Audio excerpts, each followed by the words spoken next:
Yes, yes, yes. Fear more in most cases it's good, but as we mentioned, when it's overdone, out of the norm, then we need some healing. It's not bad, but we need some healing. I would like to start off by thanking all of you that private message me with questions, with telling me how much you enjoy the videos on various media outlets. I greatly appreciate it. So I noticed that I ran through something, and that's why it caused a little bit of confusion when I mentioned in part 2 of fear. I mentioned the fact that if you remembered or not. So the simple question was, if you don't remember an event, how is it telling you to be cautious? If you don't remember it, then you don't remember it. So you forgot it, so obviously it's not going to bother you because you forgot about it.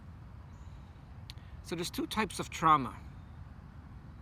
The first question is, what does it mean that people forget?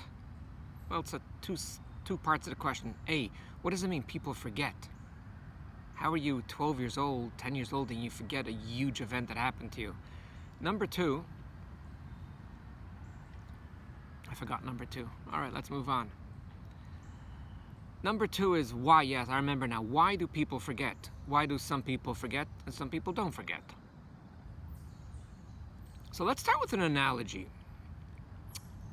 When you have the regular electricity, you could power up your vacuum cleaner, your toaster, so on and so forth. If you need something that needs real heavy electricity, the 12-2 won't do it for you.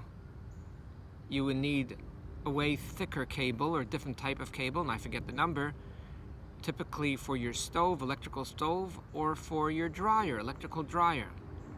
Now what happens if someone tries to overload a circuit? The wires get warm, but once they get a little bit warmer than you'd like to, through the science of our wonderful electricians and the breaker that's in your basement or in your garage, the breaker just shuts off in order to be proactive not to cause a fire, because if those wires get too hot, you will have a fire, no questions asked. And when those people try to manipulate or go and try, and there are ways how people did it, which is a disaster, try to avoid the breaker system, they had fires. You can't play around with it. So again, there's 2 reactions. Let me summarize. One reaction is that the wire gets a bit warm. Initially gets a bit warm. It won't shut off the breaker. But I don't know at what level it actually gets to a certain temperature where it shuts down. When a human being has a traumatic event, if it wasn't that deep for them, it's like their wires getting warm. So they might remember it, they don't want to think about it, they don't want to talk about it, it's very difficult. We know Holocaust survivors that do remember many, many details. Many of them don't want to talk about it. Many families were stunned when their grandparents were just months before they passed away, years in their 70s or 80s, some of them in their 90s for the first time mentioned some stuff. It's scary, it's reliving it, and it's so painful. You don't want to go there. Then you have, and we're not going to talk about it today, why is it larger? It is. Then you have typically the trauma of molestation. Well, why is it more difficult than Auschwitz? I don't have an hour to explain it right now, but it is. So what happens to many individuals, it works like your circuit breaker, it just shuts down. What the body does, and this all happens automatically, your food gets digested automatically, your heart rate is adjusted automatically. We never eat our food, and after we finish swallowing it, we have a talk to our digestive system and say, all right, now would you start grinding, please? And then when we're done, we'll say, all right, we're going out to the bathroom. The body basically tells you what to do. You don't tell the body what to do, because that's one of the awesome, phenomenal, outstanding, mind-boggling miracles of the amygdala. I just can't get over the brain. It's just amazing. So that part of the brain is like the wire. It just gets too hot, it's too overwhelming, and it actually totally forgets. And it's no wonder you could talk to yourself, talk to your friends, and they'll tell you, you know what's funny? I I don't remember a thing from the age 7 till 9. You know what's so strange? I remember when I was 4. I remember when I was 5. I look at the pictures and the videos. I remember everything. Somehow, from the age 10 to 13, I have zero recollection. And when I do look at the pictures, like I'm looking at a stranger. You're not strange. Your friend is not strange. You got a 99% chance that you had trauma. There's no reason why the body would suddenly shut down information from all these years. You don't have to remember the menu from every single dinner, Sunday, Monday, Tuesday, but you do remember events. You remember what it was like. And yet, all too often, so many people forget so much important stuff. So now we understand why some people do forget, some people don't forget. And we cannot ask the person, well, I know so many people that remembered, why would you forget? Everyone's DNA is different.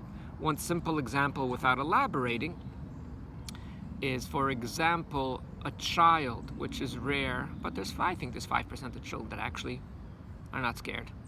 I'm not talking about fear, I'm talking about what hundreds of adults have spoken to me. So that's the numbers that came up and the numbers that you could read in science. The very few percentage of children that don't feel judged by their parents and feel totally comfortable, they know they could talk to their parents, so it's not overwhelming, so they don't forget about it. The average child can't go to the parents and say, I was touched by your spouse, I was touched by your father, I was touched by your uncle, I was touched. What typically happens, because parents react very, very strongly, or they're going to say it's not true, stop making up stories, or they actually get angry, they don't trust. And bless the Lord for the gut of the millions of lovely children that they know the truth. So the 6-year-old, the 3-year-old, the 10-year-old is terrified. Even if not that level, the other answers that parents have given to their children, those that didn't listen to their gut, the parents would say, so why didn't you tell them to stop if it bothered you? I know they meant good, but it's the worst thing you could ever say to a survivor.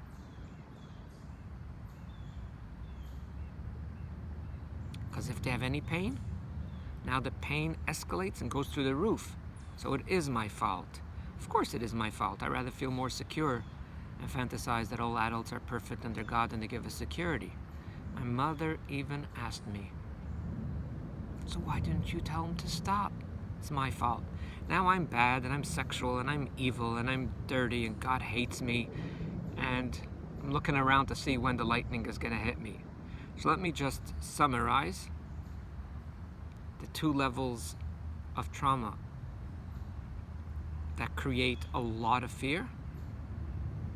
And I just basically explained why some people do forget and some people don't forget.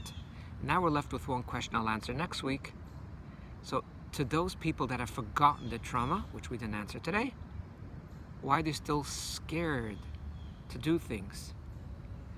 As well, my second question is, there's still a lot of weird things about fear. Some people are fearful to be touched, but when they go touch that same person, they're not fearful.